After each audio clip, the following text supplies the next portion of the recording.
Friends, आज आपण पाहणार आहोत आता सर्वच मुलींना वडिलोपार्जित संपत्तीत समान वाटा मिळणार आहे. सो फ्रेंड्स, हा व्हिडिओ पूर्ण बघा. लाईक, कमेंट, शेअर करा. सबस्क्राईब करायला अजिबात विसरू नका.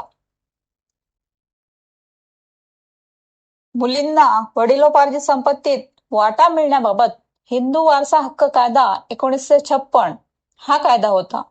या कायद्यानुसार वडिलांच्या संपत्तीत मुलीला वगळून वाटणी व्हायची.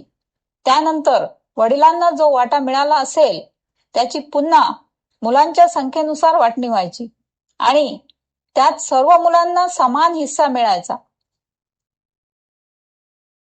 1994 वर्षात कायद्यात 4 राज्यात बदल करण्यात आला. 1994 नंतर ज्या मुलींचं लग्न झालंय त्यांना वडिलांच्या संपत्तीत समान हिस्सा मिळेल अशी तरतूद केली आणि ज्या मुलींची लग्न 94च्या आधी झालं आहे त्या मुलींना 1956च्या कायद्यानुसार हिस्सा मिळणार होता. या 4 राज्यांनी केलेल्या बदलानुसार 2005 वर्षात केंद्र सरकारनेही तसाच बदल केला. मात्र त्यात 2005 नंतर ज्या मुली जन्मतील त्या मुलींना समान हिस्सा मिळणार असा बदल करण्यात आला. मात्र त्यानंतर 2 मुद्दे उपस्थित झाले.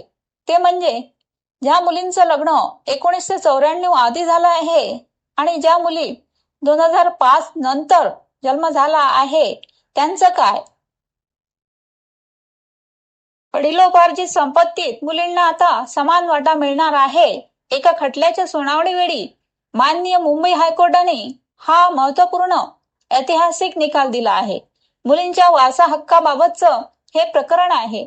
त्यानुसार आता सर्वच मुलींना वडिलोपार्जित संपत्तीत समान वाटा मिळणार आहे.